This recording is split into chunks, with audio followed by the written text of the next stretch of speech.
Do you do stills with that? Oh wow, you had a job. What we like to do is really like help create the mood of the piece and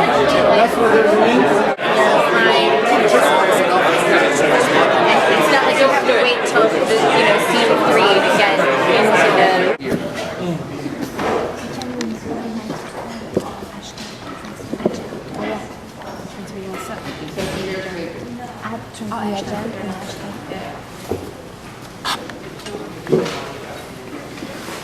Thank you, everybody.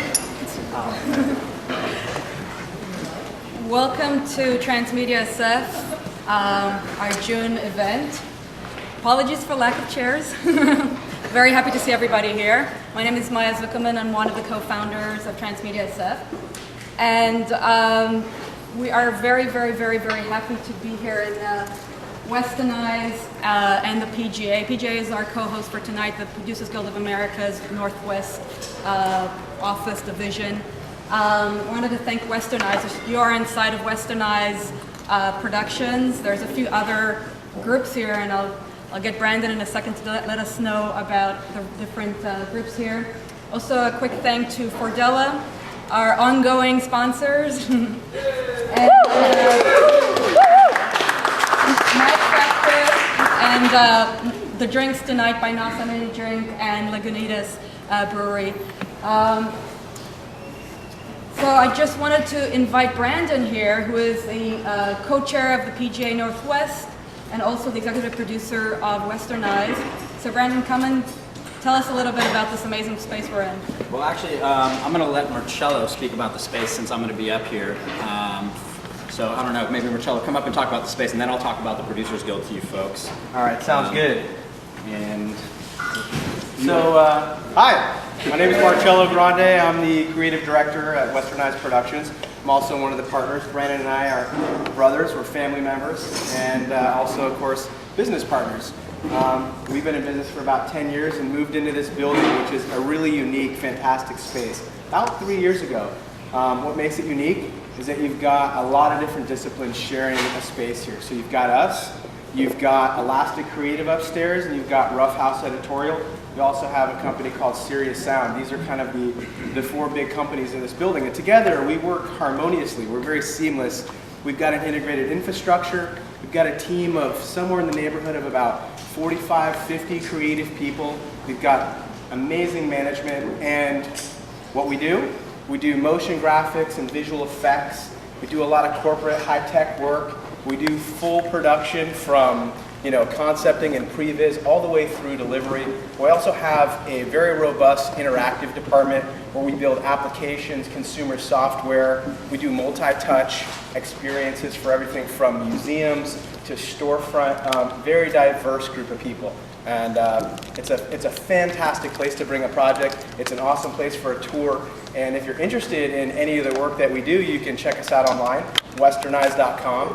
You can go to elasticcreative.com. You can go to roughhouse.com. If you have any questions for me after the presentation, please feel free to ask me. I'm available online. You can always send me an email. I love to make new friends. I'm on all the different social networks. And really, this is a super sweet place. Brandon will tell you a little bit about the PGA, but I think we're unique. There isn't any place that I can think of in San Francisco that operates the way that we do. We've got the best technology and some of the best people around. So I look forward to meeting you and hopefully working with all of you in the future. Thank you.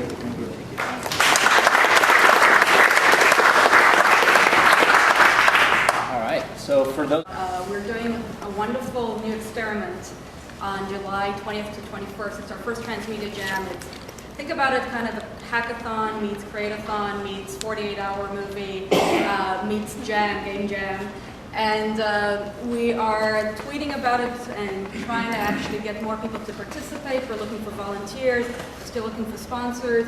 We have two judges, Jason Diedrich from Fordella and David Austin from Turner Media Camp. I'm very, very excited to have both of them on board. We'll have more press about it in the next month, as we do, as you know we do. And one last thing is Elise reminded me. We are tweeting. This is Elise. She's our media planner. and media blogger extraordinaire. And she reminded us to tweet Transmedia SF hashtag and use, tweet and Transmedia SF hashtag and also jam. Hashtag Transmedia Jam. Okay, hashtag Transmedia Jam. Hashtag Transmedia Jam. It's like a pound symbol. Like a pound symbol, yeah. So anybody wants more information, please come to one of us at the end of the event.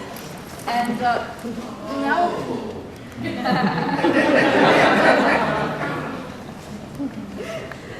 now I'm really, really excited to introduce Robert. For those of you who know, Robert is actually the forefather of Transmedia SF. I actually checked when the first meetup of Spoiler was April 27, 2010. Wow. And I think I was there probably June 2010, where I met both Robert and Christopher's over there. And since then, we took over our group since Robert went back to the UK. And we're very sad about that still. We've been keeping in touch over the years, and he does come to the West Coast quite a bit. So we're really, really happy to have him here tonight.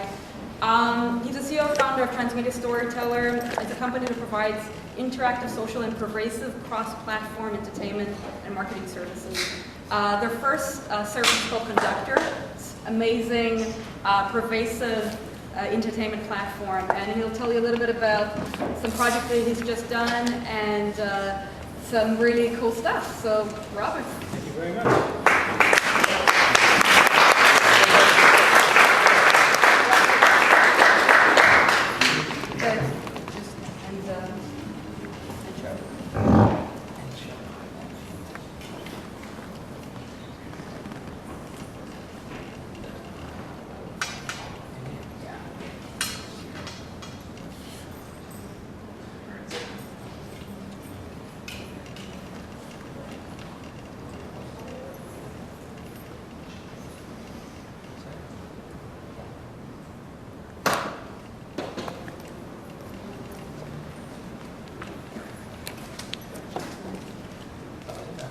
Sorry. There must be a slight small interval. Everybody knows how to sing.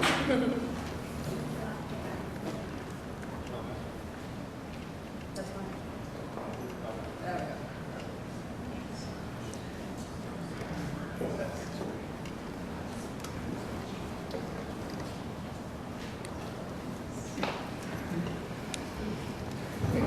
Hello everyone.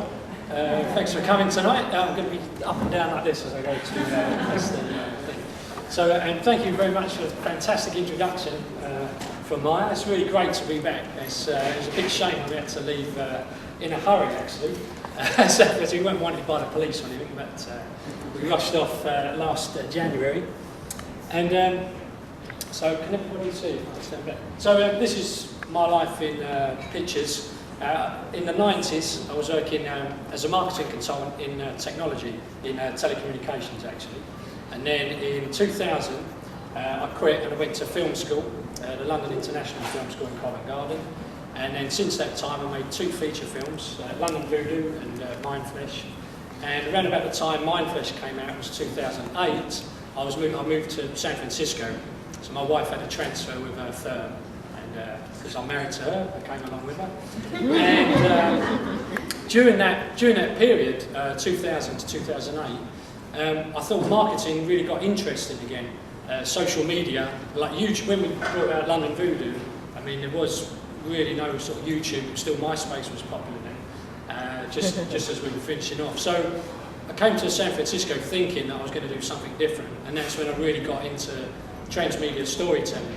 And so the presentation tonight is really my sort of view of my interpretation of transmedia storytelling. And that is really this blending of marketing and entertainment, so you don't see the joint. Because I think often, especially if you come from like a mono-media format, if you're from films or something, you say, well, why should I be interested in creating all this other content? And where do I draw the line? Because it's endless, I can keep producing all this stuff. And so, tonight I'm going to explain maybe where I look for inspiration in deciding what content, additional content I'm going to create.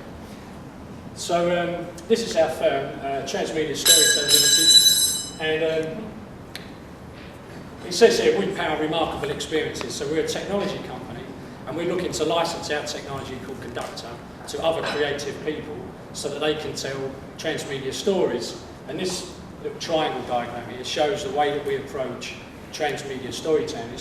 It's looking at engagement, social media, and content strategy, and using narrative design to inform the decisions that we make around that. And as Maya said, our technology platform, Conductor, now it's a pervasive entertainment platform, which sounds like jargon. It's a network-based intelligence. It's difficult to describe because there isn't really anything else to compare it to. It's a network intelligence which looks to provide connected, personalised experiences. So as your entertainment goes across different platforms, whether it's a web series or a poster or a mobile app or a book, whatever it might be, Conductor is there as this unseen intelligence trying to personalise that experience for the reader as they move, or the viewer as they move between these platforms. So I've got a short video. I've just spent a week in Roswell, New Mexico, and I cut this video together for tonight. So I'm going to show this, and it might give an example, one illustration of the sort of things that Conductor does. So I think I've already said that. So you need to grab your gun because the aliens are coming. Look what they did to my crop out here. That's one way to react to seeing this. Over 100 yards across with strange patterns inside. That's all part of a scavenger hunt called the Roswell Experience. Earhart says there are 32 different pieces to this extraterrestrial puzzle, explaining the crop circle, and at the end of the scavenger hunt, everyone gets to meet an alien. Roswell Experience is quite amazing. I've never seen anything like it in this town before. And I grew up here, and it's always been in Coleman County, and just everybody knew what was going on. I went out to eat with my mom the other night at the campers, and I saw your little news. Laptop all the way up? is it too quiet? How do you turn it up on here?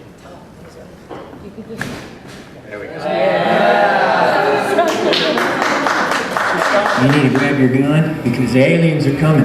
Look what they did to my crop out here. That's one way to react to seeing this. Over 100 yards across with strange patterns inside. That's all part of a scavenger hunt called the Roswell Experience. Earhart says there are 32 different pieces to this extraterrestrial puzzle, explaining the crop circle, and at the end of the scavenger hunt, everyone gets to meet an alien. Roswell Experience was quite amazing. I've never seen anything like it in this town before. And I grew up here, and it's always been hometowny, and just everybody knew what was going on. I went out to eat with my mom the other night at the Dave's for hamburgers, and I saw your little newspaper thing, and it seemed pretty interesting. The Roswell Experience was a Transmedia pilot project for next year's UFO Festival, 2013 UFO Festival. Some of the objectives that we wanted to do was we wanted to tell a little bit about the local history, Robert H. Goddard, Billy the Kid. We also wanted to get people to different locations, some of the museums and also some of the businesses. Conductor made, working and creating this experience really easy, and what I mean by that is the businesses were involved. They were getting the story through email. It was doing the tweets for us. It was creating the interactions for us. People were texting back. Part of that being some of the questions that we would ask people. We had the badge system that was really cool that Conductor worked really well with. So the badge system being go to certain locations and earn the Billy the Kid badge, or earn the Oppenheimer badge, or the Goddard badge. So that was some kind of incentive. The point system was really cool. So people could kind of look on the leaderboards. We had notice boards up around town, which is kind of cool. These big scoreboards that we made, and we'd go there and we kind of put people's name or their last four digits of their number, which kind of worked out really well. You had to look at your hand and see if you had the M on your hand. If that was true, then you had to text back you were a reptoid. If you didn't, you were a plebeian. It was all programmed in. I mean, we didn't have to worry about anything at that point. The other thing that was really nice about it was we were able to kind of gauge what was going on, because this is kind of a pilot project. We were able to kind of tweak things in the middle of it, which was really great. Conductor's amazing. I mean, it shows me the possibilities, gave us the metrics, the data for next year. We were able to kind of experiment with it on the fly. It's allowed us to kind of hone and refine what we're going to be doing for next year's UFO Festival, which is going to be even better. Thank you. So basically there's someone telling a story over 32 sort of different locations, and using all kinds of different mechanisms to involve the local community and visitors and conductors, joining up all the dots. Now, one thing that we often say is that we're taking the story to the cloud. So if you've got like a piece of content, it could be a feature film or it could be a web series or a book, you can take the characters or the story world from that and set it free so that it lives all around us and starts to engage with the audience even when they're not sat at the TV screen, for example. And what we find is that by building these connected experiences across social media, that the characters act as the glue between the different media. So if you've got an episodic show, for example, then they can provide the sort of the connectivity in between the different releases of that. But who is the curator? Well, you're the curator, so you're the author, so you create the story and you script it and you anticipate the way that you would like the audience to interact with you. And I'll get on to how you might look at doing that. So Lowlifes was a project that we did while I was in San Francisco, and it's a book, well, a novella, a 10-episode web series, and a blog. And each character in this story had their own media. And we also created a very simple interactive story. So you would go to one of the characters' websites, who was a private detective, and you'd email her and say you wanted to help her with an assignment, and then she would send you out on a quest. And it was very kind of basic, but it was a proof of concept project for Conductor. But what I want to share with you is some of the figures and everything that we got back from this. So the project was very, what do you call it? It was a low budget project, so we spent $500 on this, plus our time. So it was myself, and I did everything that wasn't writing. So Simon Wood, who lives in the East Bay, is a crime fiction writer. And what we wanted to test was, if we gave everything away for free, would people still buy the paid elements on it? And the figures sort of are quite interesting. So $500 we spent on an actress to do the voiceover. We spent $200 for the music, and then there's some other other sort of fees, expenses, and whatever. And so within the year, so we launched it in January 2011, I guess, and then by last year, our revenue was 1,748, so about three times our budget. And you can look at these figures. And what's interesting is the number of people that actually played, like with Lauren, was like 9%. So we had like 83 people play this game. And often people say, well, why put all this effort into this interactive component if you've only got a small number of people playing it? And I think if you're at an event like this, you've probably seen that sort of pyramid where maybe you've got like 1 or 10% at the top that actually really truly engage, and then everybody else that just wants to sit back. And what I wanted to show is the way that the revenue and actually the social media activity breaks down. So this line here is views on YouTube. So we did have other social media, but I'm just taking views on our first YouTube video as a kind of proxy for everything that was going on. And this bar here is the revenue from the Kindle sales. So if you notice, we launched in January, and the sales are not actually, on the scale of this graph, the sales are not really picking up. But then something happens in June. Actually, the sales in July overtake the social media activity. And what happened at this point was that the people that were, let's say, the early adopters or the advocates for us, pushed us up into a top list. And I think what this shows is that there are lots of people out there who only buy from the New York Times bestsellers list, or they only buy from the Amazon top 10s. But by engaging with the early adopters, with the people that really identify with your content, you can leverage that and push yourself up into that other top 10 where the majority of people are. So you shouldn't think of it, well, I'm developing it only for that 8%. You're developing some content that's really engaging because you want to empower those people to help generate word of mouth. And so our company, We Power Remarkable Experiences, is about creating experiences that are remarkable, things that people want to talk about. And you can see this.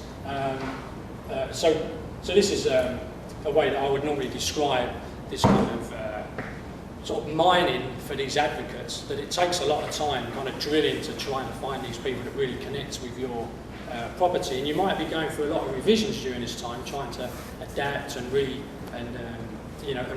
over until you finally get the right formula.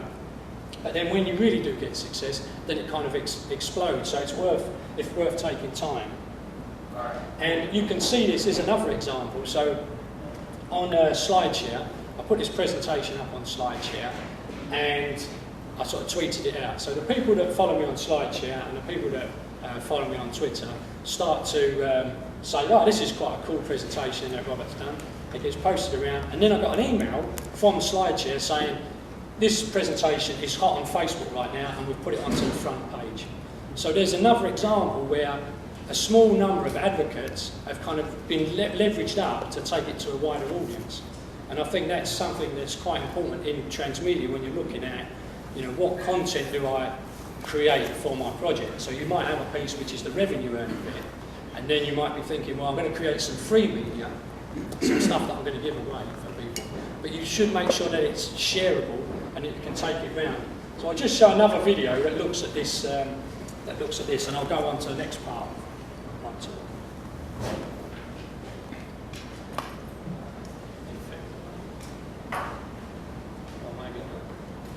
Okay, I'll carry on. So what we created was an educational alternate reality game. So we had 600 students across the state of Florida, and they were organised into teams of 5. And so these were children 12 to 17. And each student had a particular role in the project. And what Conductor did was it handled all the registrations, so when they signed up, via email we knew which role they were playing, whether it was the CEO or the CMO and so on. And they were role-playing a senior executive team of a space cargo company. Now this thing ran for 3 weeks, but on the first day, their rocket ship crash lands into a neighbouring village and causes this environmental damage. So now the children have to react to this disaster. They've been given a budget. And what Conductor's doing is it's producing, publishing breaking news videos that a local production company put together. And it's sending out emails to the students based on their particular role. So they're more or less obliged to collaborate in the classroom because they don't all have the same piece of information. We had characters from that town doing Facebook status updates and tweeting so they get a different perspective. And the children were encouraged to kind of interact with these sort of fictional characters. And they did. They were going on there saying, I'm really sorry what's happened and we're going to do our best and so on. And it was really, you know, it was really sweet to watch. Now at the start of the second week, they get 2 emails. One that comes through from a whistleblower. And this whistleblower says, that rocket ship should never have gone off. The payload was overweight and I think we're at fault. And the children have to decide what they're going to do with that information. Because this was for an ethics and financial responsibility course. And they also get an email from someone from the Department of the Environment. And they say, look, this clean-up campaign is going to cost a fortune, but if you give me a bribe, then I can write a more favourable report. And I was sitting there watching it come in, and someone just like bribed them straight away. And what happens is, so the students get tagged based on the decisions that they make, and so then the story unfolds differently for them. So we personalise that experience. And this is what we're looking to do in all our entertainment, whether it's just like a small personal creative project, or if it's for a brand or for a marketing exercise. And so inside Conductor, we've got contact details for the audience, and a number of sort of parameters that we can tag the audience with. So we can put them into groups, for example, by language, or by how far they've gone through the experience, or by different traits. And just recently, we didn't have this when we did the Florida case study, but we can now create these custom fields. So we've actually built a kind of game engine inside Conductor where you can you can set up any number of different parameters. Here I'll show health or stamina. And as people tweet, they might sort of lose health points, and then they need to find somebody else that can, like a medic, that can restore them. They can retweet their tweet in order to get some other sort of health points or stamina. So it's quite interesting. I think the strength of personalising the experience is that if you're out with a friend and they've had a different experience to yours, you want to talk about it and you want to go back and replay through these different paths in the narrative to see how it might play out a second time. So this is something that we did for Roswell. It was alluded to on the video there. It's another example of personalisation. So we found that Twitter hadn't really reached Roswell.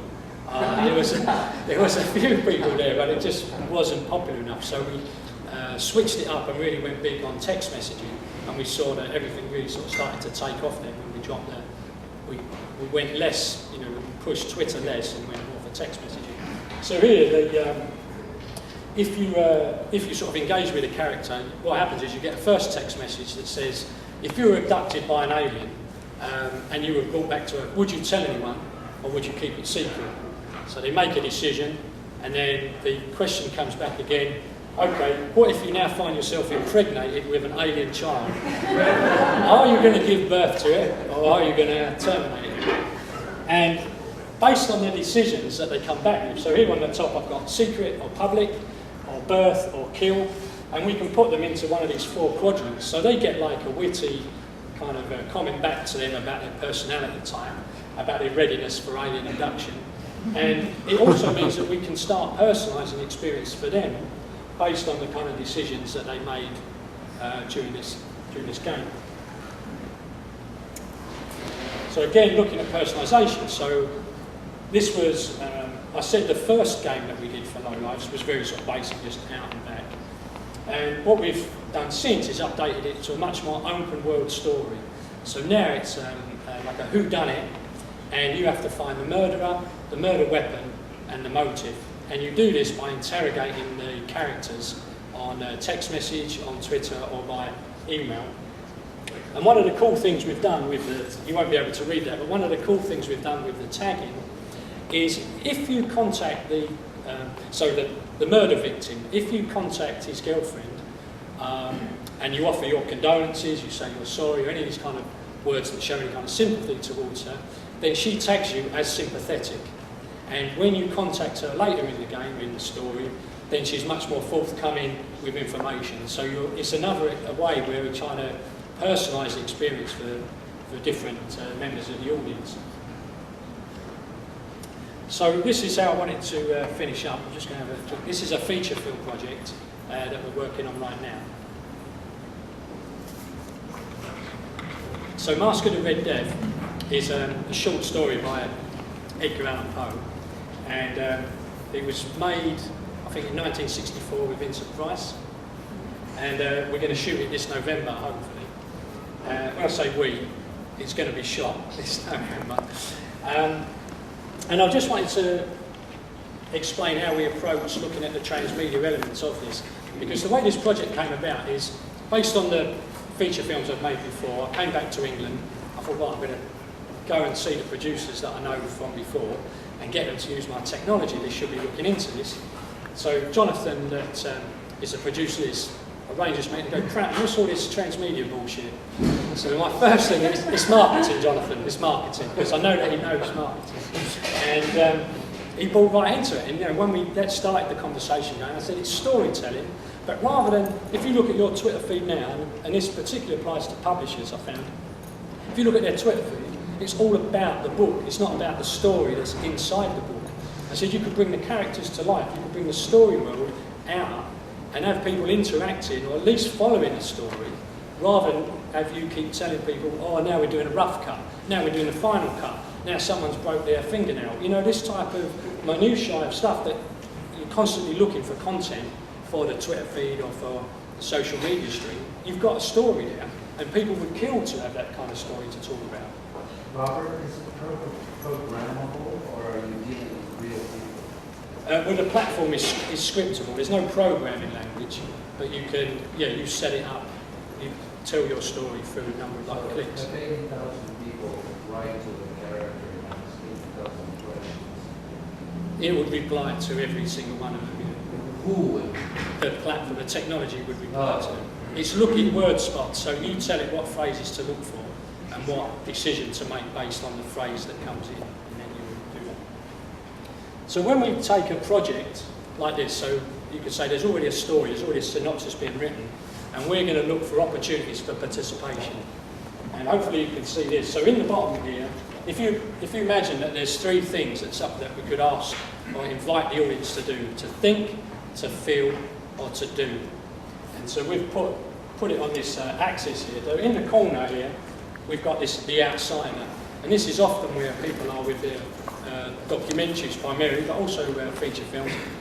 They're looking at the issues that are raised in the film. They're looking at it kind of objectively, if you want, as a piece of art or a piece of commentary and commenting on it.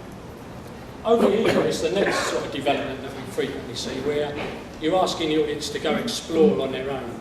So typically, and particularly on a documentary, you'll find that online, you click this button and it will take you down a particular avenue. You'll explore another character's story, or you'll look deeper at another particular issue. But at the top, I think are the two areas that are explored at least right now. And here, this is an area that we call companion. And this is where we're looking at the premise of the film and saying, what if we could take the audience and put them into the character's shoes or walk alongside them? If we can give that audience moral choices, moral dilemmas, and choices that matter, so that they get to feel or understand what it's like to be that character, to be in that position themselves, rather than to sit back here as an outsider observing and making this commentary, to actually get in and be given a chance to make those decisions. And here we have this actor role, and this is where we're producing content, but we're letting the audience tell their own story. So it's in the story world, but we're not telling them how they should actually utilise those objects or those elements of story. So for Mask of the Red Death, we put down these 4 different opportunities. So here we'll have a 3-episode web series, which is a prequel to the feature film. And then we have this experience called the Psychothol experience. So one of the characters in the film made his money by being like a drugs baron. He invented the first legal high, like the first legal hallucinogenic drug, like an LSD type thing.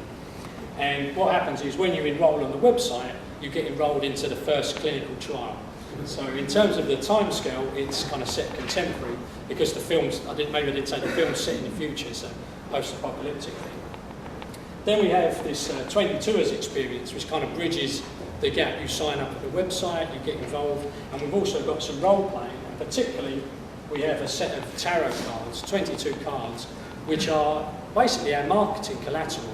The idea is that we're going to give these away, that they'll be used, they'll be collectible and so on.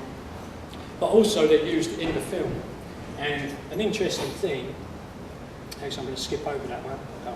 I'll come back to those. So if you look at the project structure, so the producer's at the top, and then I'm working with the writers. We've got 4 different writers, including the feature script writer. And what's interesting is that we've brought the branding and graphic design guys in right from the beginning of the project. And I think that's been important in terms of getting the continuity across like what's in the film and also what we're using as marketing collateral, because we're trying to make all of our marketing in-world content. And Psychothol and the tarot cards are a good example of that.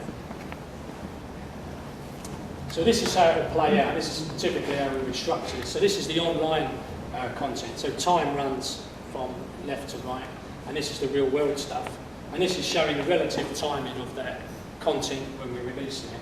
And you'll see that the web series comes before the feature film, but this other content, although we might release it before, it's going to continue on. So people might interact with it before they've seen the film or after.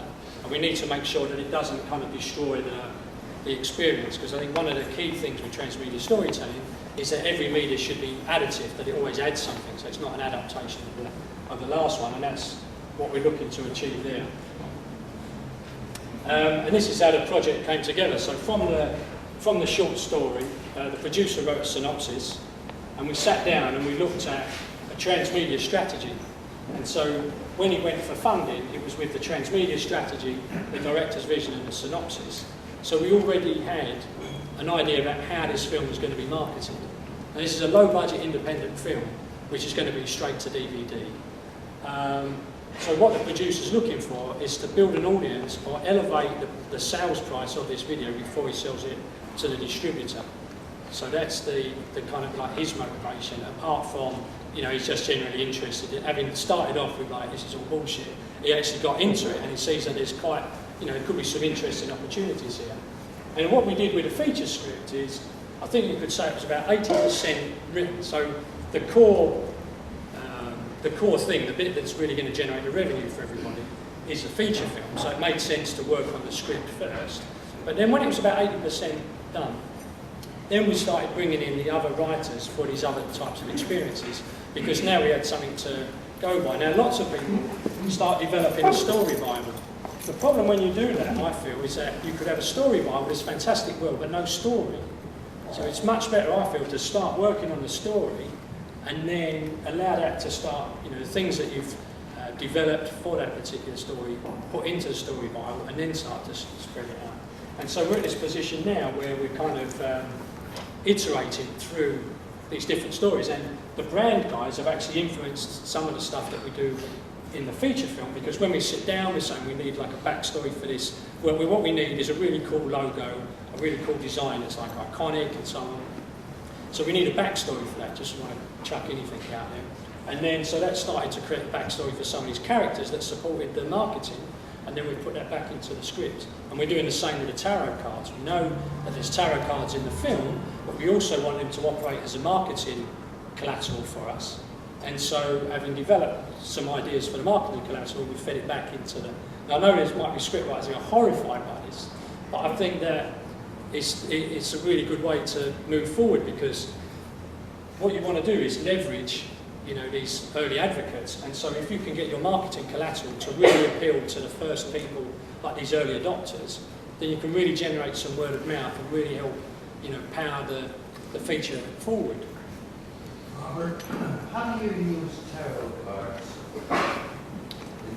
to promote the story? Well, so each card is a little flyer for the movie. You'll have a character on there. Oh, you make them up? Yeah. So it's their own. It's a kind of a not a traditional, no, it's post-apocalyptic one. And if you assemble, or if you put the cards face down, then Post-apocalyptic is traditional. well, the tarot cards from, you know, in the past.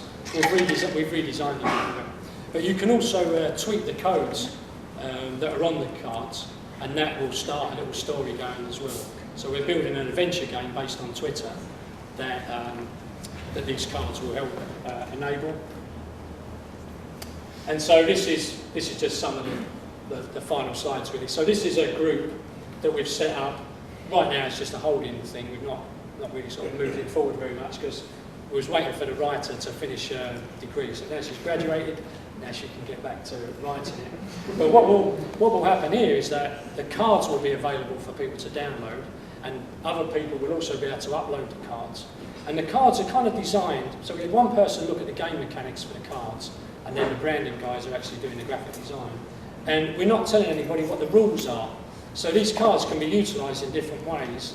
And what we're hoping, and what we're going to incentivise or motivate people to do, is come up with rules for how these, or different games on how these cards could be utilised. And this is Psychothol, our fake hallucinogenic drug.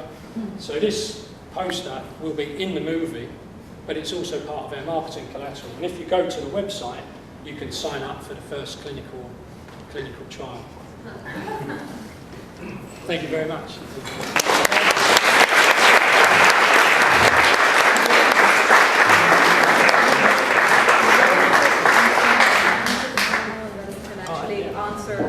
Because you actually started us with our idea for our panel, so it's perfect. What is what? Yeah, sure. Yeah. And panelists, sorry. Yeah, well, and one of you can sit here, or I can sit here, I just need to, yeah, because actually Robert started us with the, how to even approach a transmedia property, and I think we can actually jump immediately to what you were showing here. Thank you.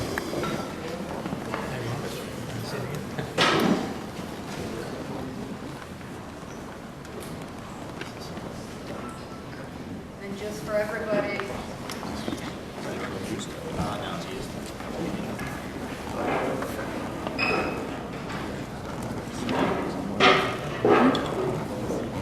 Let go and put the camera over there. Do what it I is. love that logo. Yeah. We are gonna. Yeah. I'm a medium.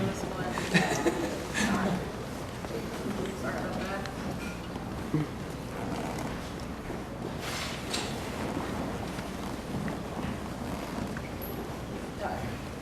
So this panel today is definitely, Robert started us on the great conversation is we've been hearing about what is transmedia, but I'm actually more interested on the how. How do we even approach something this big? And I'd love to introduce our panel. On my left is Jen Gilliman from BayVac, Bay Area Video Coalition, Robert Renaud, Emmanuel Sacuccini from Unit 9, Ryan Tudhope from Atomic Fiction, and of course Brandon Grant from PGA and Western 9. And the panel, this is more of a round table, and definitely feel, if you want to ask a question, please raise your hands, because this is more kind of a how-to round table of ideas, brainstorming, and open to discussion. Because there's a lot of how-tos, and I think Robert showed us a great example of what it takes to even think about writing for transmedia properties, taking the whole story world and breaking it down into how the audience is going to engage with it. So first of all, I'd love the panelists to introduce themselves, 1 minute each. Start with you, Jen. Hey, I'm Jen Gilman from the Bay Area Video Coalition, or BayVac. We are a kind of multi-platform storytelling center, and I work directly with social issue documentary filmmakers. We have a week-long lab that will happen in October. There's a call for entries out right now. And so we work with those documentary filmmakers to develop transmedia projects around the subjects of their documentary films.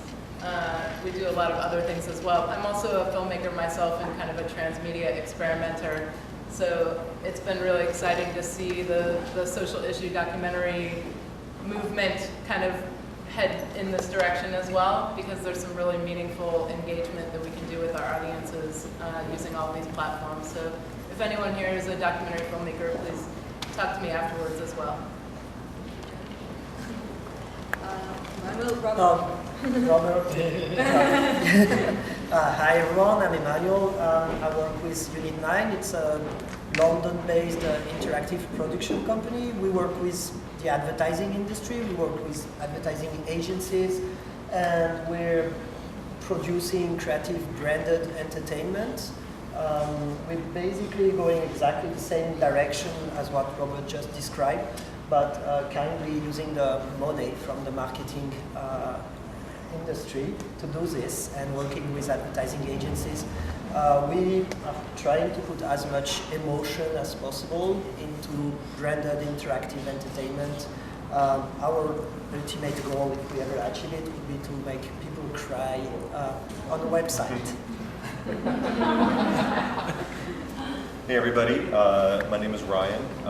First of all, thank you all for coming here tonight, and also thanks to Transmedia SF and Maya and Justin who reached out to me to invite me here. It's very humbling to be on this amazing panel. My background is actually more on the side of high-end visual effects and animation. I've been in the Bay Area for about 15 years, and a few years ago founded Atomic Fiction, which is an animation company out in Emeryville. Unfortunately, not Pixar. The next one. So we come across Transmedia, and I've done a little bit of thinking of it over the years, but we come across it working with the major studios and major directors. We've worked on, just recently wrapped up Flight, which is Robert Zemeckis' film, Underworld and Boardwalk Empire and Transformers and big projects like that. So I'm really excited to be here and talk about how some of this stuff plays into to those media outlets and the studios. And my name is Brandon Grande. I am the executive producer and co-founder of Westernized Productions. you heard a little bit about us from Marcello when he first got started. But basically, we are kind of a full-service digital agency, and our work runs the gamut from broadcast to conferences to interactive experiences, whether that's on mobile devices or in storefronts, as well as to similar stuff to doing visual effects and high-end motion graphics.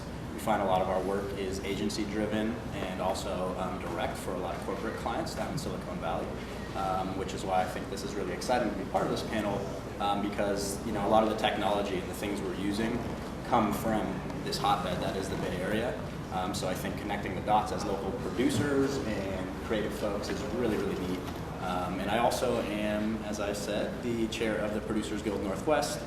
So really an advocate for anything that has to do with just being a producer, being creative, and expressing yourself digitally and through transmedia here in the Bay Area. So the real idea for, again, as I said, for this panel is to bring some different silos. And there's a lot of talk about silos in transmedia. It's almost kind of a buzzword. And transmedia as the umbrella above those silos. The silos would be your agencies, your production companies, your film producers, your game creators and developers, your app creators, and so forth, writers. And transmedia, I think storytelling is kind of an umbrella above it that creates a story world. So I think the first conversation, we've talked a lot about the why of transmedia, but if you have the perfect idea, where do you start? Well, in my world, which is documentary stories at the core, it's that moment of inspiration. Like what kind of moved you to create that film in the first place? What moved you to tell a certain story? And how can you take that idea and expand it to an audience engagement approach? And how could you bring other people into that story, basically? So it could mean that it leads you to create an interactive online experience or a game or some sort of text messaging type of approach of inspiring dialogue among different disparate groups. But really it starts with kind of like, what's the heart of the story? What are you trying to communicate through the story? I think there's another element of transmedia that's really exciting, which is that because you're creating a story that's meant to be told across different platforms, you can kind of pick the entry point that is most available to you at that moment to get into the game and start telling that story. And know, and you can sleep well at night knowing that you have so much more story to tell when you can finally get that feature film made. But it's okay to start on Facebook. It's okay to start as a YouTube video. It's okay to just get it going, get the ball rolling. Yeah. Yeah. I was going to say that, Jen, what you were saying is I think it all starts. Pardon me? Speak up? Yeah, sorry. To Jen's point, I think it all starts with story, and then Emmanuel, you kind of mentioned the emotion that you're trying to get when people have this online experience. And I think without a strong story and without identifying what is going to connect with your audience and really make them have a call to action or a reason to engage, and if you don't actually have that same connection as the producer or as the creative mind behind it, then I don't think it's successful. So I think, to me, that's kind of the cornerstone of a successful project is really strong story, a little bit of passion, and the connective tissue that you share and have intrinsic value with that you think your audience will also embrace. I mean, the only thing I would add to that is like, I think if you get an idea, like a creative idea, then sometimes it might be you might start developing the experience first. Like what is it that the user or the audience is going to do? And then invent a story to support that. How do you do that? Sorry? How do you develop the experience before you develop Well, because, so you might have a premise, like you might have a story that you want to tell, you might just have like a 2-line thing, like a love chime, I don't know, just a nugget of an idea for a story. And then you think to yourself, well, how would I tell that in a real world space? Or how might I tell that interactively rather than as a film or rather than as a book? And so then you start to think about certain mechanics, certain actions that people might take that would illustrate that point. And then having thought through the things you want the person to do, then you kind of go back and fill in with the story to support those actions, rather than starting with a story and then thinking, well, how would I layer participation on top of that? So that's a different. Yeah, it's a great thought, because one of the things we're trying to do with our Transmedia Jam is actually bring the technologists and the storytellers and the filmmakers together from the get-go. And we're looking at it as like in the 60s when they had the copywriters and the creatives come down to sit in the same office the first time. Because before that, the copywriters would send their stuff to the creatives and come back with a doodle and back and forth, but then they put them down in the same room and they got the first Volkswagen Beetle advertisement come out of that one. So I think there's something shifting in the world, and the idea of bringing the branders and maybe the technologists from the get-go to speak with the creators and the filmmakers and the writers to actually see how they can push the envelopes. Do you agree with that? Yeah, but the idea is not to tell the same story on different media, but is to tell one story, which seems very similar, but it doesn't mean the same thing. And it's very conversational. So it's like you're having the conversation about the same story in different places with the same person.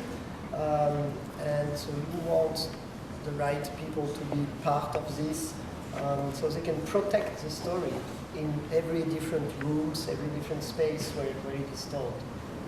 And it's adding up and not being redundant, for example, which is very quickly detected on weak transmedia experience, for example. There's no point in having some story you've been part of, you've invested your time and your interactivity on the web, and then you go, I don't know, on social media and you're being told exactly the same thing.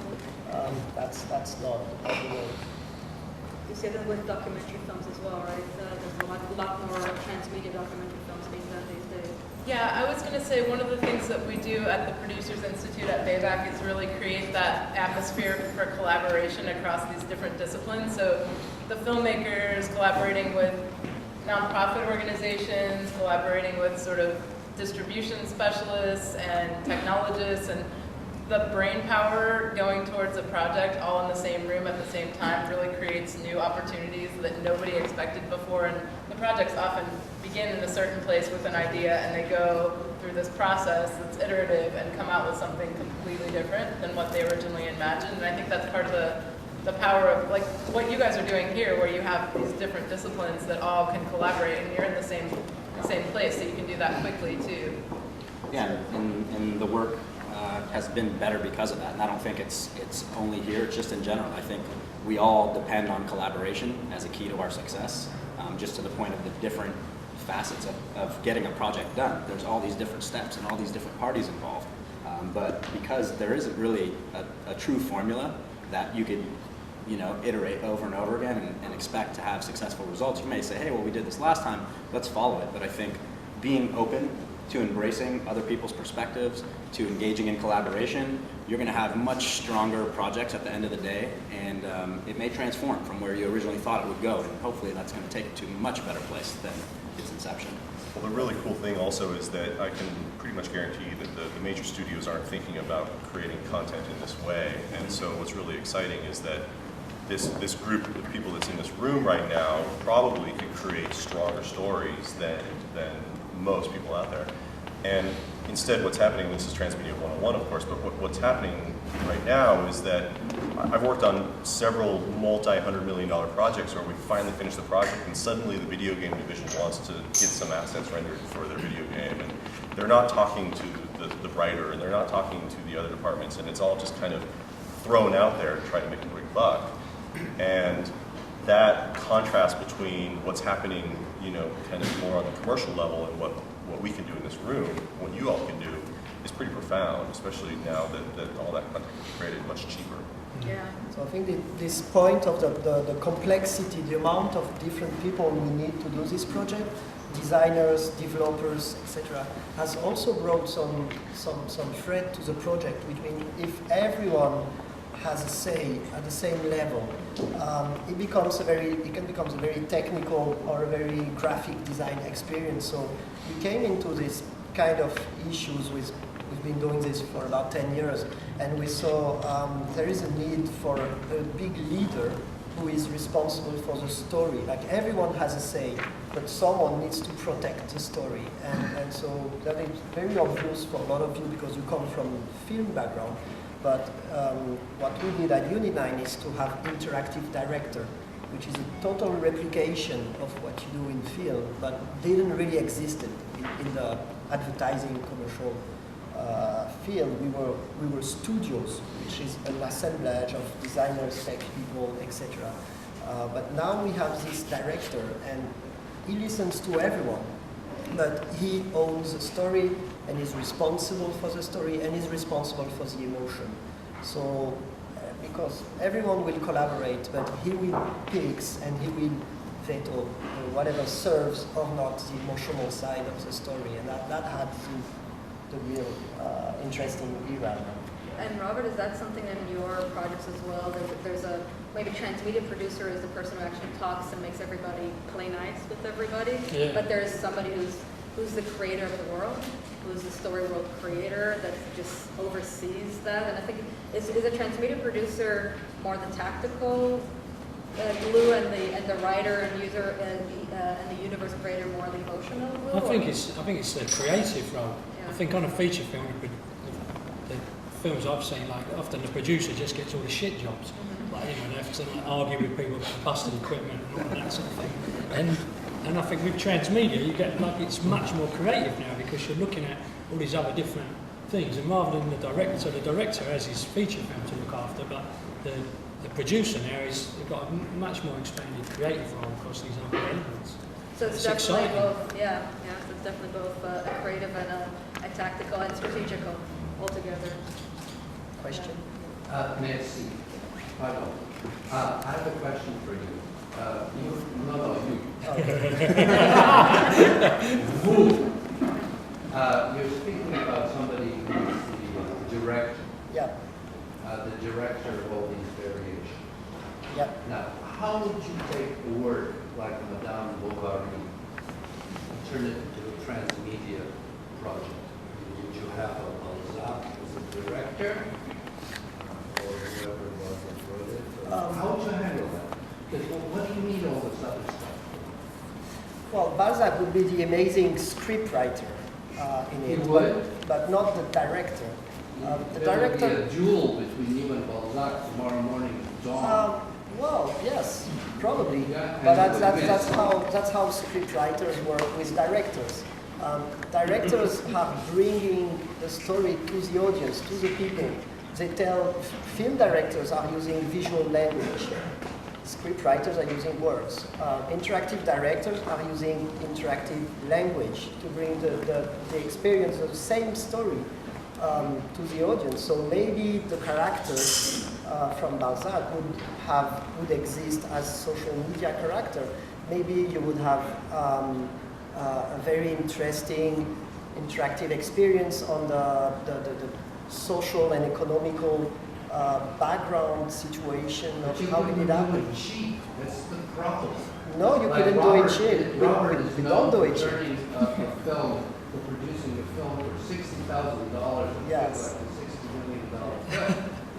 But you could not do Madame Bovary in 15 centimes. You know what I mean? Absolutely, Yes, it's a new you medium, could? and yes, you can. Who said that? I did. I'd love to speak to you. I've got 15 centimes, and I'd like to see. I don't know that I want to speak with Yeah, maybe later. Yeah. But I mean, No, yeah. you have the right tone and the right execution for any amount of resources you are given first. And then this is also a new form of media, but well, we work in the advertising world. For example, we just did a project with Digital Domain, which you're probably familiar with. It's a big project. It's a 3 minutes interactive experience. It definitely has serious money in it because it's backed by advertising and by the industry. But that's not the point. If you adapt to the resource you're given, you can tell Balzac by Twitter. If you do it right, you can tell Balzac only with 140 and 140 things. It's there's a way for you if you're extremely talented. And they have We're not destroying storytelling because that's kind of the way you're putting out things. On the other side, we're trying to leverage and improve storytelling on this type of media. Balzac through Twitter. I'm sorry. It would definitely not has to be cutting, slicing it down. That would be miserable. You would have to give But lobotomies to all people that agree. you're telling a story about certain social situation, historical situation, destiny of characters. That is the core of the storyline. I'm sorry, I'm very impressed by what you gentlemen and ladies are trying to do. Very impactful. Sorry, there's more questions. Sorry. Yeah. To echo his point in a way, I'm an independent film producer, and I've been engaged in very aggressive social media campaigns and transmedia campaigns. I'm a teacher of film studies and production, and it's on the good graces of my staff interns that I get to mount these fabulous campaigns, which are teeny-weeny compared to yours. What's not being addressed here is how do, I think many of the people in this room actually do what you guys are talking about. Because we're not paid. We don't have the magical director and the magical production company, you know? We might actually, court you, and you might give some services to us, and that would be great because the projects I'm working on are fabulous. But in the real world for a lot of independent production, which I think is a lot of this room, what you're talking about is not really viable. And I would love to actually address that a little bit more. I'd like to also point out that the women are sitting off to the side against the wall. Oh, wait, no, just happens that way. I know. What are you trying to say? And actually, probably Robert and you can answer those questions. I mean, our low-lives project. Yeah. I mean, our low-lives projects we only did for $500. So I mean, it's right, but you're within a system that is... Well, not independent. The system is me. And So then how were you making living? I mean, I have to teach. Well, not by doing that film. I mean, that's right. so. You know about the things But it's you like need lots to of make a living. producers, though, isn't it? I mean, if you look at lots of photographers, they do wedding photography that pays the bills, and they have a fantastic gallery of models and And I'm everything. 52, and I've been doing it since I was 21, and I have 2 successful features under my belt too. But it's just, I'm not hearing from the rest of these folks really. I mean, Jen, obviously, but you guys do what, 6 producers a year? Yeah. But I don't really understand the question. You're saying like you need lots of resources, and I'm arguing we don't need lots of resources. Right, and we don't, because I'm actually doing social media and transmedia campaigns right now. But it's relative to, it's your film is the anchor, correct? Which is another thing too about like a simple idea and then making a film out of a simple idea is really. But I think really the reality.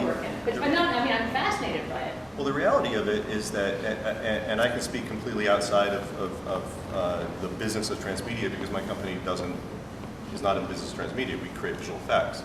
But the reality of it is that the bar to entry to tell stories today is so much lower than it was 5 or 10 years ago. So, Open reel VHS, half inch to half inch of my first editing. right. So nowadays, people can borrow a camera from a friend, cut together a story, tell a story, and put it on YouTube and become a world famous director. Right. The Be very next day. clever with it. Right. So that answers your question in a way. I mean, you just go out and do it. Right, but a lot of what you guys are talking about right now isn't apropos to us. I would love to hear you talk more about like kind of guerrilla campaigns or like ideas about how to like get out there. Yeah, but let's make sure we don't confuse the point of this social media and everything is not to make promotion on the story. The story is itself, the different platform and etc. The promotion side is another aspect. So the social media will not be a promotion tool because you want to talk about a movie. The story has to be in itself on all these different. You guys still believe in that 3 to 5 minute trailer, getting that out there, getting that through, submitting Sundance, getting it on YouTube, getting initial funding. I think it depends on what your outlet is. I mean, you mentioned Sundance, then you're talking about going into a feature realm, but we're talking about transmedia. Not everything has an outlet like a festival circuit. So again, I think it goes to there isn't a formula necessarily. Right. We're talking about first steps. To answer your question, that's definitely the long-term goal of our company. Today, we're getting our funding from the advertising world. But what we do is entertainment, and we will try working with people who have experience from the entertainment industry down there in LA. We'll be very happy if we can use the film production model, like people paying online to see some very, very cool, emotional, beautiful art. And I'm talking about art, entertainment and art. That's the goal. That's something I pursue, and I hope I'll retire after that. But we started as it didn't exist 12 years ago. So we're really with the indie people. We're like at the Lumière era, you know. It is kind of the Lumière area, and even even as the studios are changing their funding ways, I think it's not as it was before. Studios are not throwing money at productions. It's much harder, but now we have all these tools like crowdfunding and crowdsourcing and all of that, and that's definitely other ways, and there's other definitely interesting ways of distributing your properties. And I'm saying properties because it doesn't have to be a film. It could be a lot of different things. It could be a film, it could be a novella, it could be an app, and then you can tell the story on social media and hire an intern or somebody or some help like that. I mean, I've seen some. It's a very good point because this storyline involves the audience much more than other medias, and even crowdsourcing can be a part of the story. You're the audience, but you're also becoming the producer, and the role is tremendous. The role you have because you make it exist, and I think this is probably how we're going to see the first interactive experience based on a real production model and not paid by, let's say, paid by some external source of funding to serve another purpose. I mean, I just had one other point about that. If you think back before there was Photoshop, if you wanted to do digital art, then you would have to get together with a digital artist who would probably code it for you. And then Photoshop came along and it kind of put the tool into the hands of creative people so that they didn't need coders. And that's where we're coming from with our technology. I agree. I've been doing it for 25 years. Absolutely. So that's what I'm saying. My first posters were punk rock, rip and paste, and spoken word performance art. So I know what you're talking about. But as I said, I'm 52 years old, and I keep reinventing the wheel. And honestly, since 1984, I can say I've been ripped off by the industry because we create these new models that are really inventive, and then the industry turns around and co-ops us, which is just, that's the way human nature is. I agree. But again, can this form address a little bit more how to do a guerrilla campaign that's effective? But we're not saying it's not about doing a campaign though. It's not about doing the film and then doing a campaign. It's thinking about. It's syncing them together. Yeah, exactly. Story that come first. So Twitter feed. There's a gentleman right at the back. I'm sort of in the same vein, but I'm kind of thinking about, am I drinking the Kool-Aid? When do I start drinking the Kool-Aid? So I just want to think about, you're saying multi-platforms, and at that point, who owns the intellectual property of that? Because we're in this era now where everyone's sort of grabbing everybody's stuff and plagiarizing. So at that point, when you start putting it on multiple platforms, who is the original owner of that? But I'm saying if I decide to do a project, like right now I'm working on a film based on gender identity, and so we want to make sure that kids will be able to do a mobile conversation, and then we go to a different, mixed media, transmedia. So how do you keep it from, if you're going to another producer or another writer or another person to do How to it? protect your IP? How do you protect? Yeah. Get a good lawyer. I have the answer to that. It's a good question, but I mean, there are ways to keep it. There's definitely I different think it just ways. depends where you're going to make the money. Because a lot of the stuff that you might do, you're going to give away for free because you want the idea to spread. And so I wouldn't be so worried about that. Just focus on the bit that is the revenue element. And just register with the writer deal, the library contract. But it's a good question. I mean, if you're going to try to reach out to colleagues or friends or other people that can put together different pieces of the transmedia puzzle, you need to make sure that everyone understands that, who's the owner, and make sure that's clear. I think that's kind of a challenge that's been addressed for many decades with deal memos and other things like that. I mean, I think that it's pretty. I think if your partners are on the same page with you and you just all decide who's bringing what to the table, you work it out.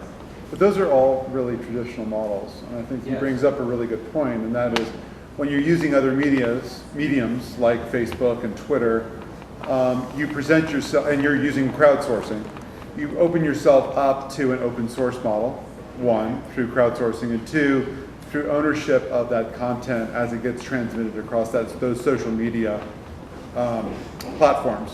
They end up becoming not necessarily the owner of the creator or the owner of the originator of the idea, but the owner of the platform. And so you have to be aware of that when you create intellectual property, that you open yourself up to diluting ownership. I don't think that crowdsourcing means that you have to be open source. I mean, if you look at Iron Sky, it's probably the biggest example of a crowdsourced film for the majority of it, and that's completely owned by the people that financed it. It's not owned by any of the people that actually worked on the film any more than anything else. So it just depends on the rules that you set for people when they come in to collaborate on it. I think a lot of times what you're talking about is also a benefit to the property or to the franchise, because what you're trying to do in a way, it's this leap that you're making about being kind of, you're giving something away and letting your audiences shape it and mold it and turn it into something else, and creating multiple entry points for different market segments. And so in a way, you kind of want what you're talking about to happen in certain ways, because then someone with a lot of money will come along and want to make a motion picture with your property. You kind of want it to spread. I mean, that's it's a proof of concept for the next one. So I think that's really the paradigm shift. Is like, hey, you need to be able to embrace this new kind of all these new outlets, and also the idea that people are going to jump on it, they're going to steal your ideas. But if you're not producing enough ideas for them to stick, then I don't think anything is going to stick. Or you're really banking on that one gamble. And I think probably goes for any of us on here.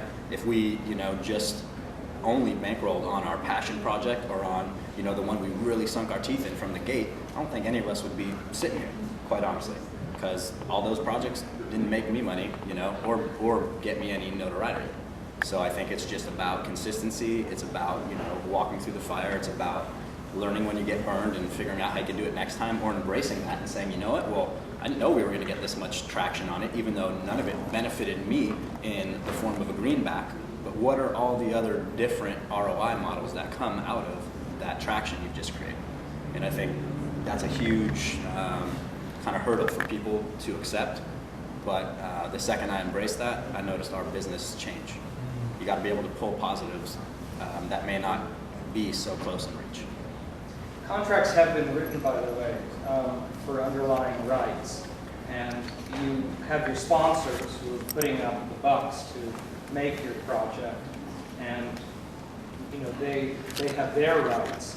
But underlying all, Robert's creating this very interesting and traditional, actually, structure, golden age of Hollywood, golden age of television, where the writer, producer, creative producers were in charge. And you can write contracts that keep you the underlying rights to the creatives who have created the work. I want to reiterate just quickly the importance of experimentation and iteration, and taking this lesson from Silicon Valley entrepreneurs and applying it to the independent producer's role. And if you think of it as this is not this giant experience that's going to cost many millions of dollars that you're going to have to orchestrate over many years of time, and it's more, how do you get the conversation going? What do people respond to as your interns are posting on Facebook or asking questions on Twitter, and how many comments do you get? It can start small, and you can experiment and then build from there, and potentially get the funding that you need to sustain or expand a project. Oh, absolutely. That's how it worked for many years. And I think it still works. I mean, the crowdfunding is definitely, for a lot of companies now, or a lot of, I'm part of a Transmedia project that their first crowdfunding was on Kickstarter, and then we're just raising funds because they already had some awareness about an old book that was around for 20 years, just to do the pre-production. So I mean, we're looking at it as a phase stage. You can start with something, and then you move it forward, and then you move it forward. And it's not about the studios, taking hijacking our money, or it's more about where's my audience, and if I can create a compelling story for my audience, and I go and talk to them, they will come and will start interacting and being in my story world. So that, that is definitely, it's about how do you engage your audience? How do you engage? And who is your audience? And understanding who is your audience. Yeah. Straight up. Yeah. And it's a very new form, so we can't go faster than the interest of the audience. It's all new. It's like we started yesterday. It's like we're showing the first ever photography. For the first people who see photography, it's horrible compared to a painting. But then years and decades after, it has become a full form of art, and people are compelled into this. We got to keep in mind, we don't even know if we have an audience. We're testing it. I think maybe this might Bringing something add to the best we conversation, can I and agree see with you if they like guys. it. Because we're innovators in the nonprofit and the artistic sector and the filmmaking sector. Is that would have been nice to have more representation from the nonprofit sector about how folks like Jen are moving ahead. I mean, I'm learning a lot from you, and I'm like, God damn, I'm gonna do it better than you. But it would be just better to hear like how independents are succeeding in this world at feature forms. Definitely, I'd love to hear that. You can just a few words about what you're doing in your province. How long has the program been?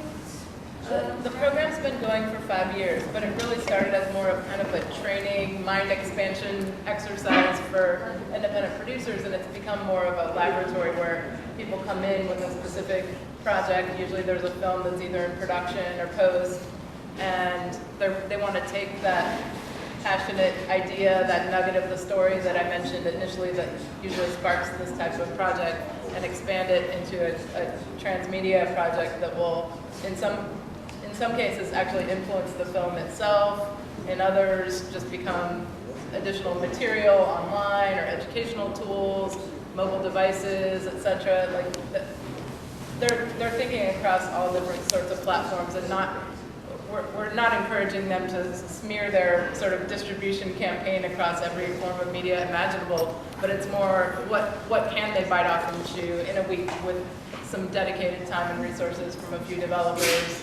And I work with other producers who are not engaged in this week-long laboratory process and don't have that many resources, who are, I'm telling them, just take someone out to lunch, get some input from like technology experts that have more information than you do about how to develop a mobile app or a game or whatever it is that they're trying to do. And you can get a lot of information that way too, and begin to build the team around you that you need to execute this type of project as an independent. Right, and how do you see that their funding besides, because the funding of the program is not very high, but they get a lot of mentorship. How do you see them funding these type of projects? Like what? Yeah, there's very few places for social issue documentary transmedia artists to go for funding these days. There are a few organizations, big foundations that fund this type of projects, and increasingly they're patching together money from Kickstarter campaigns combined with foundation support that's something related to the subject matter of the actual documentary or the project. Partnership with an organization that's going to help drive the kind of overall campaign forward and release the product or story to their own constituencies, and then some public media funding or other types of funding specifically for this type of project.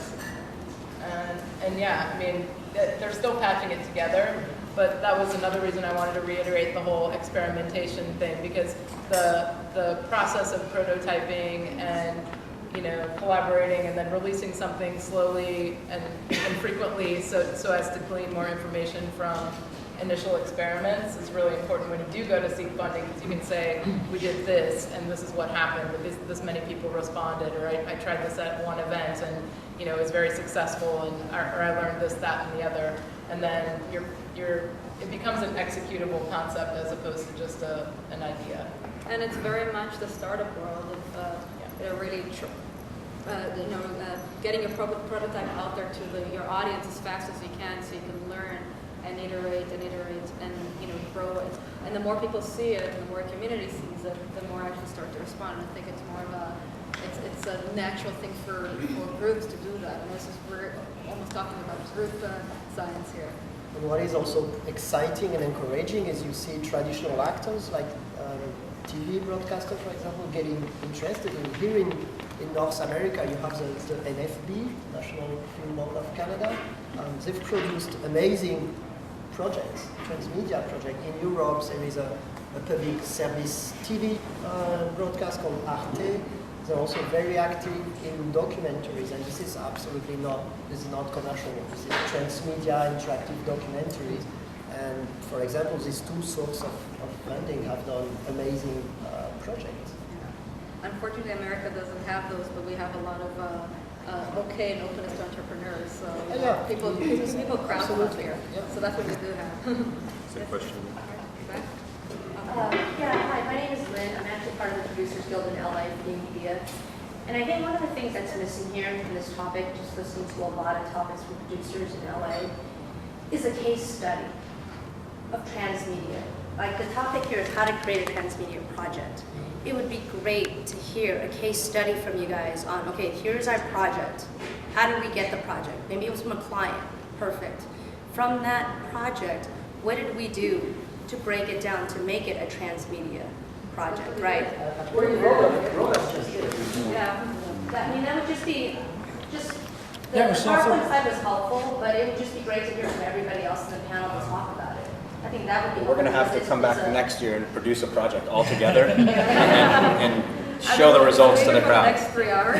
I mean, it would just be helpful, just because I think a lot of people are asking some questions along that sense. Is that we talk about transmedia projects, right? But exactly one, what is the breakdown of it? Because I do mobile gaming for apps. I can go into transmedia projects myself, but it's completely different from television to film, etc. And I think that would be helpful because you guys are from different silos. That would be very helpful. But are we talking about We do have about 30 video case studies from projects that have come through the Producers Institute on on bayback.org. There's a whole set of them. So if you're interested in documentary case studies, there's probably about 30 of those. In Unit 9, do you have a Safarosa case study online? Yeah, there's a couple of case studies as well. You need the right writer first. You need people who can write on this different kind of conversation. It's different media, but it's different way to tell a story. So, and having these people the ability to write on such a diverse thing it comes across time. They have lots of different background. But first and foremost, you have to get writers that can write a video game, a website, a book, a novel, a film, same person or the same, let's say, duo or the same creative entity that is able to, that knows how to use all these different languages. So they can tell one story in many languages. Once you have this creative element, this creative person, then it's adding up different skills and different competencies in the different media and platforms. I agree. So on that Mask of the Red Death example, so we're working with 3 writers in addition to the script writer. And one of the reasons I did that is because I'm interested to work with these people. This will be their first project because writers are so hard to find, and I don't want to have to keep going to the go-to guy in the UK who's known for doing this sort of like transmedia type storytelling. So we want to start developing relationships with other writers, and there's too few writers who play computer games. So even if they've not written a computer game, it's actually good if they would play one, so that then when you start talking about role-playing games and stuff like that, you're already on the same page before they start writing. It's quite important, I think, because the games industry now is like bigger than the music business, and I think it's going to trump the film business as well. So it's really important.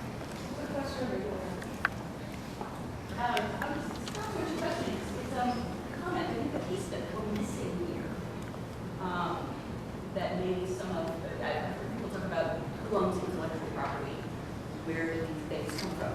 The key to transmedia is allowing other people to come play in your sandbox. You create a story and you allow people to add to it, to buy into your story, to add pieces to it. So it's not so much a piece of who owns it, it's you're putting it out there to the world and you're inviting people to play. And people will know it's But if you want to make money, if you want to be in a structure, in a business, then you have somebody ultimately does have to own it, and there is some sort of royalty structure that can be added to it. Well, I was going to say, I don't think that we've actually hit that critical mass yet. Education in certain... At this point, it's more about engaged storytelling and how do we get more eyeballs, especially because old media used to be TV, radio, movies. It's still the anchor medium. Yeah, but now we have a generation that's like the television screen generation. They're busy with their cell phones and their iPads and TV. How do we keep them engaged and create stories that are engaging for the new generation as well as continue to tell engaging stories? Yeah, it's offering an experience, right? Exactly what we're trying to do. Is that experience something that people are going to buy, or is it something that they're just going to participate in, and then maybe they'll go buy something else? I mean, I don't know. It's probably different for every project, but... And I mean, there's different levels of it. So if you start from the ground floor is how do people actually know about me? You know, I start throwing out things and see if it sticks and see, you know, with Google Analytics and see if it tracks. If I'm somebody who's like has a lot of money, and we had the case study last year of the Inside experience, which Intel didn't have the eyeballs of the 18 to 28-year-olds. And how do you get those people? They're on their phones. They're not with you. They actually invested a lot of money creating an engaging project. That its mere concept was get more eyeballs to see our logo, to get some awareness, and we don't think that nobody thinks about Intel and Toshiba as their parents' computer, and to basically get the buzz and the level of the cool factor. And I actually talked to the woman who's doing these campaigns, these awareness campaigns. Yes, Intel is huge, but they're very interested in just getting eyeballs on their brand, and it goes, you know, it goes from I'm an independent creator, I want eyeballs on my personality, my personal identity brand, or my personal story, and it goes from above. The high brands want the same thing because there is so much noise out there. How do you get people to engage? And I don't think anybody has the answer. We're all trying to figure it out. And I think it's just going to be more and more and more and more complicated. I think what is important is to keep what made the old story, the old media work. It's about creating a universe, fiction. We have to keep in mind we're not adding games and technologies and gamification. This is not the right way. What people are expecting, the audience, they want fiction, they want escapism. They want a universe that is fictional and that brings fantasy and imagination, and that has to be the core of, and that's exactly what this project you're talking about was doing. And what we're trying to do is to keep these ingredients and deliver them exactly to the audience you just described. A couple more questions.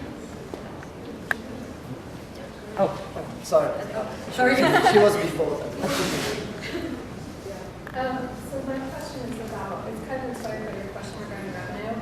I have a sense that everyone up here is here because they love storytelling, and that's the reason I'm here. But then thinking about revenue, I started to wonder if anybody's projects have done any kind of personal data collection the way that Facebook does, and if you think that might be a road in the future that some transmedia projects might explore, where the data itself is the product that's being sold versus the story or the experience. Do you see people paying for the experience maybe, or advertisers paying for people, or that data being sold on the back end? Well, in Europe, there's some quite big issues about data privacy, so I don't think that. I'm sorry, can you speak up? So the question was, you know, is there a market for selling data? So you might give away a transmedia experience and then sell the data. Is that right? In order to fund Right. it? I mean, I'm sure there would be a market for it, but I'm wondering if that's. I think that would be a kiss of death. I mean, I think that's not something that I would encourage. I think it's better to actually think of a creative idea and then experiment with stuff and then find what people will pay for. So just give me an example. In Bristol, like a town in the UK, this October, and you haven't been in San Francisco as well, there's going to be like maybe 5 or 6 companies putting on these street games, And I've just paid like £15, so like $20 for 4 people to go and play like this street game where we're going to be sort of like surveilled and, you know, this kind of surveillance mystery thing. And so I'm actually paying proper money there. Now for those people to feel confident enough that they're going to be able to pull that game off, and for me to have confidence in them that it's worth my $20, they would have done lots of other things along the road that maybe they didn't make money on, because they was experimenting, they built up credibility. When I went to their website, I saw stuff they'd done before, which may or may not have been for free. And I think the problem is that the world has changed, and too many people are looking for like, well, I'm losing revenue on this, where's the next money pot? Well, we can't tell you exactly. People are still buying what they've always bought right now, but it's a case of experimenting and finding your way. As I showed on that low-rise project, the money's coming through sales of the book on Kindle. So it's $2.49 on Kindle, some people buy it, but we're still giving everything away for free. It's free on the website, but it's not a perfect marketplace. And there's not everybody are going to explore and try to find free stuff and, you know, just get what they can. There's a lot of other people that just buy from other recommendations. So it's a case of just experiment. I don't think that's a good, to get back to the data question, I don't think that's a good, what we do look to do with our storytelling platform is use the data to modify the story. So we're creating like persistent story worlds that evolve. Yeah, exactly. So the community activity comes in, and then we can say, right, most people, so I talked about a love story. So on Facebook, you could have a character that says, oh, I really don't know, should it be Simon or David? So then it generates a conversation, and our platform will look at, so if people are going for David or going for Simon, and then at a particular decision point, then the character will come back and say, oh, you know, I'm going to go with David, the most popular, or she might go against the grain, whatever. So, sorry I chose a woman. I could have been a man. I don't know whether to have Maria or Tracy or whatever. I thought you was getting ready to tell me. The content here is a little bit There was actually one more question here. Sorry. Are you monetizing your tarot cards? Sorry? Are you monetizing? Yeah. They're just artifacts. Yeah. eBay. Yeah, go ahead. Yeah, there's one.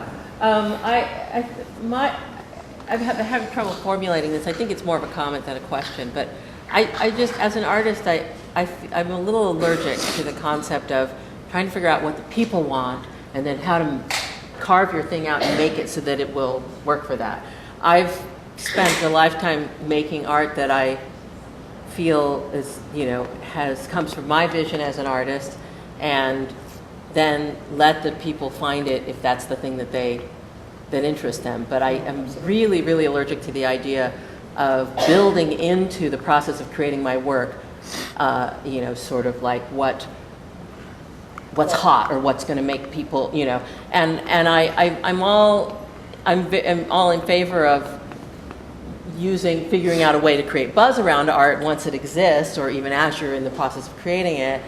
But I really have a hard time with this idea of like having a kernel of an idea it's and not then... about creating buzz, it's about creating engagement. So when you paint a picture or do some sculpture, you stand back and you go, that looks amazing, people will want to engage with that.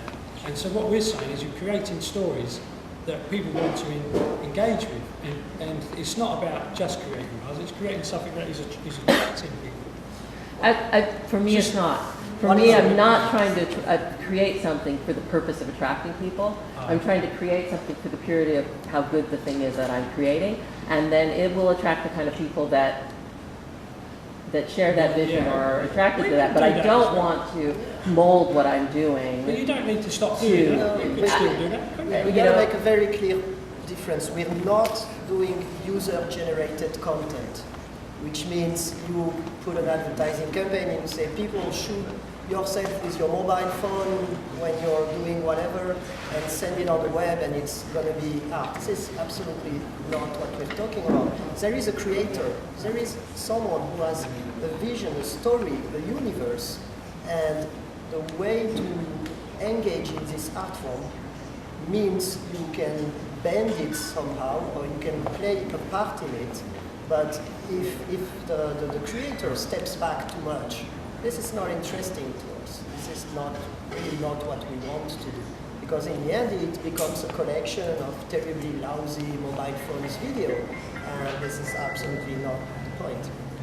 Well, I mean, I it's get like, that. how can you begin to There has to be a experiment creator. with these ideas, though? Well, and you're I like, enjoy that getting idea of backwards? experimentation because that's always been a part of what I do, experimentation. And I think that part of the art form itself can be this experimentation, and the reactions of people can be part of what the piece is. I've made pieces that have absolutely to do with that, but I think there's a fuzzy line between that and like saying, well, I have an idea, and before I can even start making my idea, I want to kind of do some market research and see like what's going to buzz for people, and then I'll craft my story to fit that. No, that I'm really allergic to. But I do like the idea of making a piece where, you know, there's an experimentation with with like a domino falling and what happens and how it, you know, it's difficult to sort of frame what it is that I'm saying. Your end goal is too. Exactly. I mean, and everybody has a different end goal. So it sounds like for you, it's really about being true to yourself and your art form and doing what's right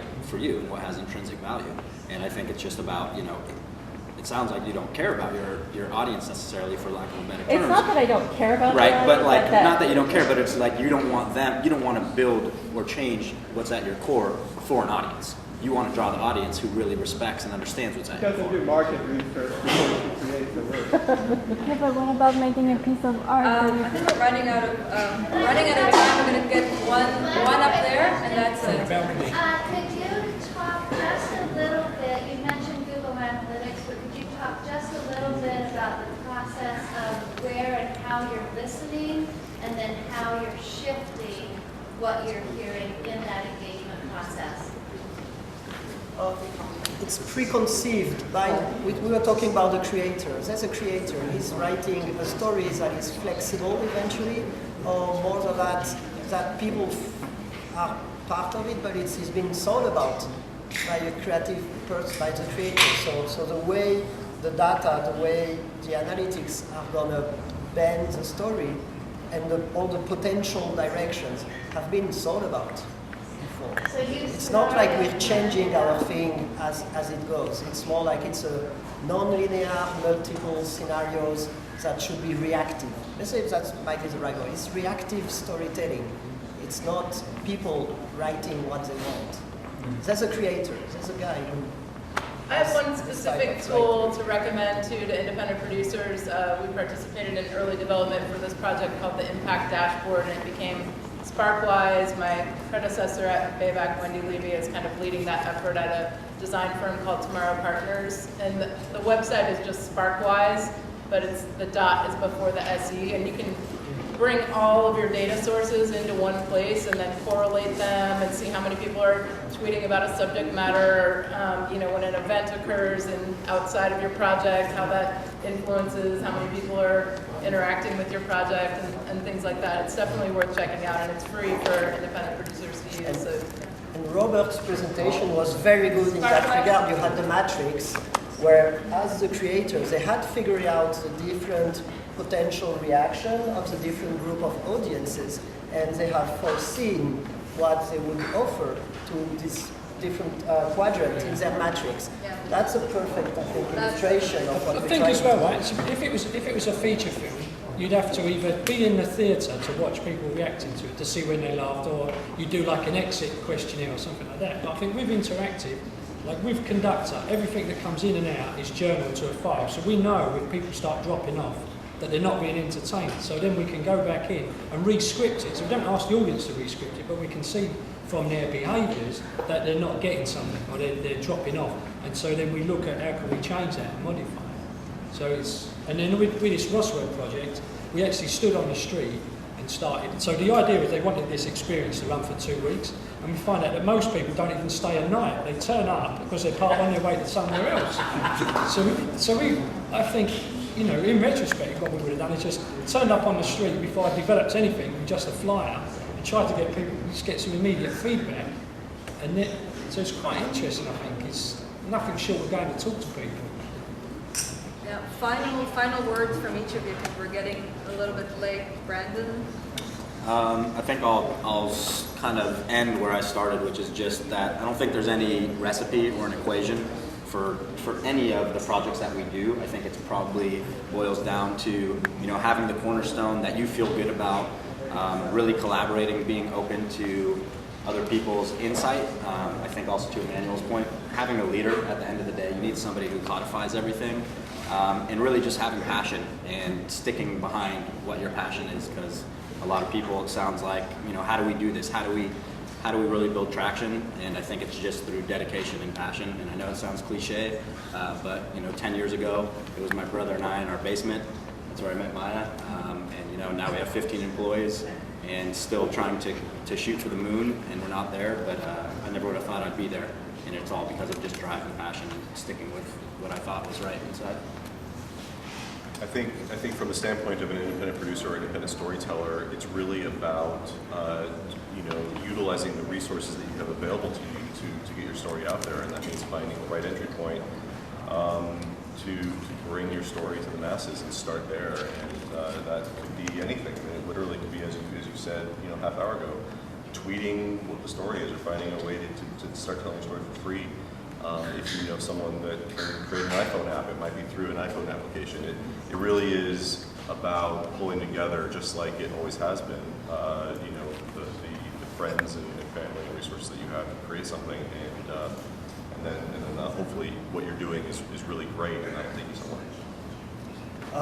No, I think with producers, so we should do what probably every producer have done forever and will do forever, is protect the emotions, make sure the vision and what is given to the audience, whenever the era or the technology is, it has to be emotions to get the engagement and to get the people follow the story you want to tell them. I mean, I agree with Ryan that you should start with what you know. Like, look at where your strengths are and the resources you have available to people you know, and then try to build out from there. I think that's the best place, rather than jump into something more hard. I will add to that this is how we build a community. We had a wild idea to take over Rob's idea from a few years ago, and it was not activated. And in 20 days, we gathered the people, we got our sponsorship, and we got our first January event without anybody paying us or telling us what to do. We just decided we'd do it. So I mean, this is just a case study for a project. It doesn't have to be Transmedia, of course, but I think whatever's true for creating movies is true for any other project in the world. Is, you know, get the people you feel good around and trust, and build a dream team like that with trust and collaboration, and then try it out and see what happens if you're brave enough. I think it's being very courageous in the face of a lot of fears and a lot of doubts. So that's my 2 cents. I think if you're thinking about like authoring an experience, it's really fun to start with no constraints whatsoever. What type of experience would you lead someone through if you were going to sit them down and tell them a story, or take them on an emotional roller coaster, or walk them through a museum exhibit, or whatever the thing is? What would that ideal no constraints experience look like? And then begin to apply all those constraints of time and money and resources and team and, you know, what you have accessible to you, and work from there, and then start with the experiments to develop. I mean, if you go to our website, you can sign up at the community, and if you drop me a line, and I'll let you use Conductor. And I like communicate with loads of people in independent projects. We've got like 40, so there's about 700 people in our community, and we've opened it out to about 40 people now that are like doing different experiments and so on. And I like communicate with them and offer them advice and stuff like that, because, you know, it's new, and we're like investing money in this, hoping it's going to become big. And so we want people to come and try it. Thank you, everybody. And thank Well, you. yeah.